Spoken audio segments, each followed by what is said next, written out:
बनारस में एक ऐसा मंदिर है जहाँ पति पत्नी का साथ जाना अशुभ माना जाता है। लोग कहते हैं अगर कोई जोड़ा उस मंदिर में चला जाए तो उनके रिश्ते में दरार पड़ जाती है। सालों से बनारस के बुजुर्ग अपने बच्चों को एक ही बात कहते आए हैं, दुनिया घूम लेना लेकिन उस मंदिर में अपनी पत्नी के साथ मत जाना। अजीब बात है, काशी में हर जगह प्यार भक्ति और मोक्ष की बातें होती है, वही एक जगह ऐसी भी है जहाँ लोग बिछड़ने से डरते हैं। कई लोग इसे नारद मुनि का श्राप मानते हैं और कुछ लोग कहते हैं कि उस घाट की सीढ़ियों में कोई रहस्यमयी ऊर्जा छिपी हुई है। लेकिन जब मैंने इस कहानी की सच्चाई खोजनी शुरू की तो जो सच सामने आया कि वो इस श्राप से भी ज़्यादा चौंकाने वाला था। आज बात होगी नारद घाट की और उस डरावने सच की जिसके बारे में शायद ही किसी ने आपको खुलकर बताया हो। अगर मैं कहूँ कि बनारस में एक ऐसा मंदिर है जहाँ जाने भर से पति पत्नी अलग हो सकते हैं, तो क्या आप यकीन करेंगे? शायद नहीं। आपका तर्क कहेगा कि ये महज एक अंधविश्वास है, लेकिन बनारस की उन तंग गलियों में जहाँ सूरज की रोशनी भी मुश्किल से पहुँचती है, वहाँ सर्दियों में एक ऐसा ही खौफ तैर रहा है। एक ऐसा घाट जहाँ की हर सीढ़ी पर एक अनजाना सा डर बैठा है, जहाँ के पत्थरों से आज भी अलगाव की बू आती है। लोग कहते हैं कि यहाँ की हवाओं में बिछड़ने की साजिश है। हजारों जोड़े आज भी इस घाट का नाम सुनते ही अपना रास्ता बदल देते हैं। आज बात होगी नारद घाट की और उस डरावने सच की जो शायद किसी काशी के पंडित या इतिहासकार ने आपको खुलकर बताया हो। क्या ये वाकई कोई प्राचीन श्राप है या फिर हमारी और आपकी सोच से परे कुछ और?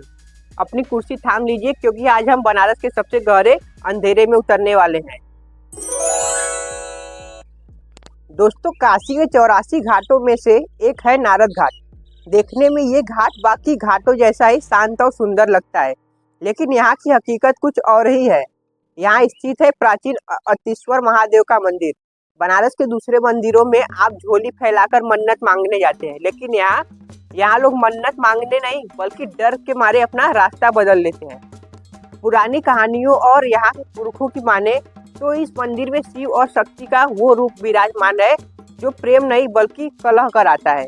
बनारस के पुराने मोहल्लों में चले जाइए, आज भी घर के बड़े बुजुर्ग अपने लाडलों को सख्त हिदायत देते हैं, बेटा दुनिया घूम लेना पर अपनी घरवाली के साथ उस मंदिर की सीढ़ियों पर कदम मत रखना। यह सिर्फ एक कही सुनी बात नहीं है। यहाँ के लोग ऐसे हजारों किस्से सुनाते हैं जहाँ हंसते खेलते परिवार जो सिर्फ सैर सपाटे के लिए यहाँ आए थे, उनके बीच ऐसी अनबन शुरू हुई कि बात सीधे कोर्ट कचहरी और तलाक के कागजों तक पहुँच गई। लोग इसे नारद का श्राप मानते हैं। देवर्षि नारद, जिनके नाम पर इस घाट का नाम पड़ा, उन्हें अक्सर विवादों का जनक माना गया है।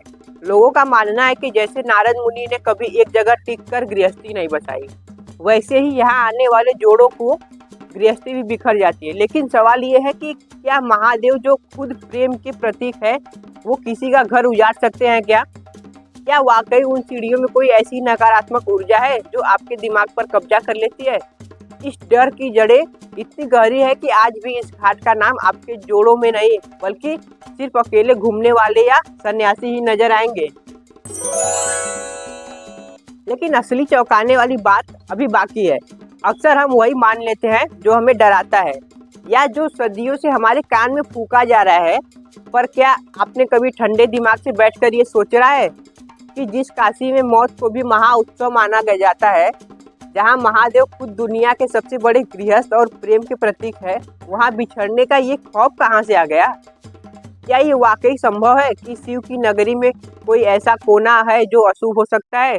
मैंने इस रहस्य की जड़ें खोदनी शुरू की जब मैंने उस पुरानी धूल जमी पांडुलिपियों को खंगाला और उन पुजारियों से घंटों तक बात की जिनकी 5-5 पीढ़ियां इस घाट की सीढ़ियों पर गुजरी है। तो मेरे सामने एक ऐसा एंगल आया जिसमें मेरे पैरों तले जमीन खिसका दी। एक ऐसी बात जो शायद बनारस के 90% स्थानीय लोग भी नहीं जानते। क्या यह मुमकिन है जिसे हम श्राप समझ रहे हैं वो असल में सदियों पहले रची गई एक बहुत बड़ी साजिश हो? एक ऐसी साजिश जिसे बहुत ही चालाकी से धर्म और डर का चोला पहना दिया गया ताकि आम जनता, मेरे और आपके जैसे लोग इस मंदिर की असल आध्यात्मिक शक्ति और इसके पीछे उस गुप्त विज्ञान तक कभी पहुंच ही न सके। पुराने लोग बताते हैं कि इस घाट के पास कुछ ऐसी गुप्त गुफाएं और कोठरियां हुआ करती थी जहां अघोर साधनाएं होती थी। तो क्या ये डर सिर्फ उन साधनाओं की प्राइवेट रखने के लिए एक जरिया था, या फिर इस मंदिर के गर्भगृह में कुछ ऐसा छिपा था जिसे देखने की इजाजत हर किसी को नहीं है? अगले कुछ समय में मैं उस सदियों पुराने पर्दे को पूरी तरह उठाने वाला हूँ जो इस घाट के असली और डरावने चेहरे के बीच लटका हुआ है। अपनी सांसें थाम लीजिए, क्योंकि अब जो मैं आपको बताने जा रहा हूँ उसके बाद आप इस घाट की उस पुरानी सीढ़ियों को कभी दोबारा पुरानी नजरों से नहीं देख पाएंगे। अब जरा ठहरिए और ठंडे दिमाग से सोचिए। अत्रीश्वर महादेव मंदिर, ये नाम आता है महर्षि अत्रि और माता अनुसुईया से। अगर आपने हमारे पुराण पढ़े हैं तो आप जानते होंगे कि ये दोनों नाम सृष्टि में अटूट प्रेम और पतिव्रत धर्म की सबसे बड़ी मिसाल है। अब आप ही बताइए, जिस जगह की नींव ही अमर सुहाग और अटूट प्यार पर टिकी हो, वो जगह किसी का प्यार कैसे छीन सकती है? क्या ये बात तर्क में फिट बैठती है? तो फिर ये अलगाव वाली बात आई कहाँ से? इसके पीछे वो साजिश क्या हो सकती है?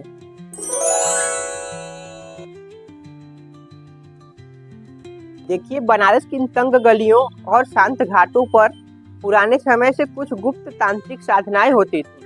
उन साधकों को एकांत चाहिए था, ऐसी शांति जहां कोई आम गृहस्थ आकर खलल न डाले। मुमकिन है कि परिवारों और भीड़ भाड़ को इस घाट से दूर रखने के लिए खौफनाक कहानियां खुद उन साधकों या स्थानीय लोगों द्वारा गढ़ी हो। एक बार किसी ने कह दिया कि यहाँ जाने से तलाक हो जाता है, तो भला कौन आदमी अपनी पत्नी के साथ वहां जाने की हिम्मत करेगा? और देखते ही देखते एक जरूरी एकांत एक डरावने श्राप में बदल गया। और रही बात नारद मुनि की, तो उन्हें हम कलह का देवता मान बैठे हैं, लेकिन सच तो ये है कि नारद जी सत्य के देवता है और उनका काम था इंसान के भीतर छिपे अहंकार को तोड़ना। अक्सर पति पत्नी के बीच झगड़ा किसी मंदिर की वजह से नहीं, बल्कि उनके बीच के ईगो की वजह से होता है।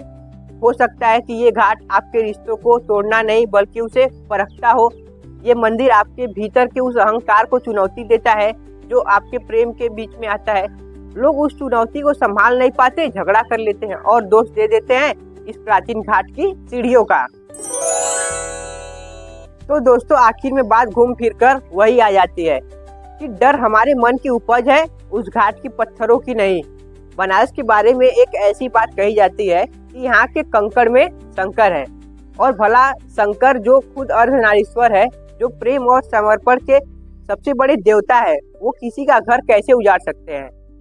नारद घाट की वो खामोशी, वो सन्नाटा आपको डराने के लिए नहीं है, बल्कि वो आपको खुद से मिलाने के लिए है।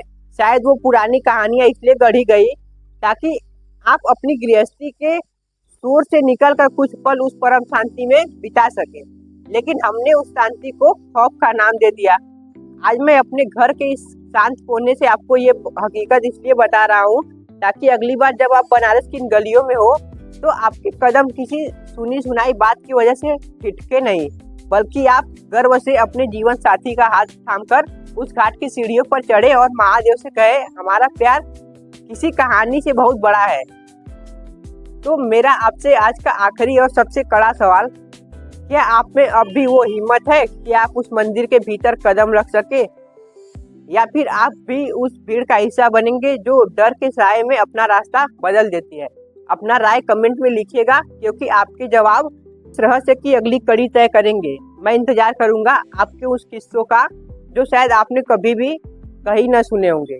मैं हूँ आकाश, और याद रखिए, बनारस कहानियों का शहर है और हर कहानी के पीछे एक बहुत बड़ा सच छिपा होता है। मिलते हैं अगले वीडियो में, तब तक के लिए हर हर महादेव, और चैनल को सब्सक्राइब जरूर कर लीजिएगा।